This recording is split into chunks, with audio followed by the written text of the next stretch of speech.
S'il existe une alliance entre une vie d'âme très forte et un cerveau subtil et perspicace, le danger suprême sera pour cette âme de saisir les significations et les portées profondes de la vérité divine, de sorte qu'elle semblera avoir une révélation.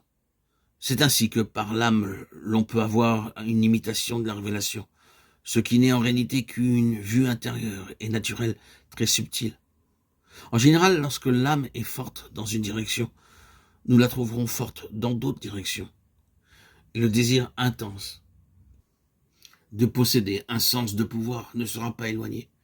Cette vue intérieure intense, cette capacité de saisir rapidement et fortement les choses, demanderont comme complément une occasion de se faire valoir. Et cela aura pour effet d'amener d'autres âmes sous son influence. La preuve de la révélation réelle, c'est que le croyant qui la reçoit est manifestement crucifié à tout désir de pouvoir, de position, d'influence. Peut-il accepter qu'on lui résiste, l'assaille, le contrarie, le rejette, sans chercher à se justifier ou à se défendre? Un élément d'autorité personnelle ou de justification personnelle détruira le ministère et discréditera la révélation d'un tel croyant. Oh, le danger qu'il y a à vouloir se saisir de la vérité divine pour s'en servir. Dieu a pourvu à toute protection sûre contre cette sorte de choses, par ce qui est vraiment de lui-même.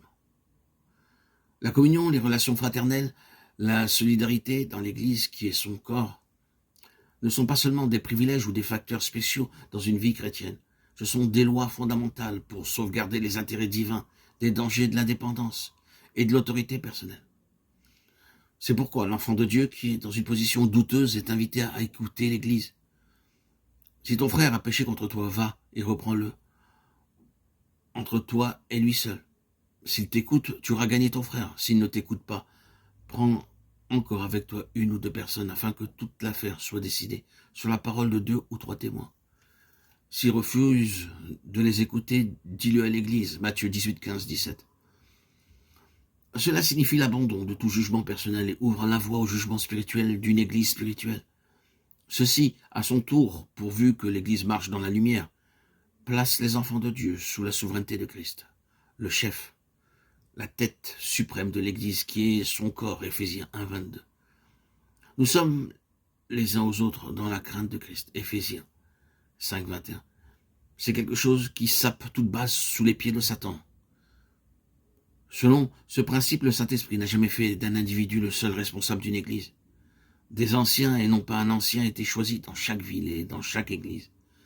Dieu ne permet à personne de dominer sur son héritage. Cela nous introduit dans tout le sujet de l'ordre divin, ce qui nous entraînerait dans une déviation trop grande de notre but présent. Mais soulignons ici le fait que la loi de la soumission mutuelle n'est que l'accomplissement de cette soumission de Christ à son Père qui a amené la défaite et la ruine de Satan en ce qui le concerne. Toutes les tentations que Satan offrit à Christ devaient le corrompre par la séduction, même par la citation des Écritures. Si Christ avait revendiqué ses droits au lieu de s'en remettre à son Père pour lui obéir à lui seul, Satan aurait triomphé.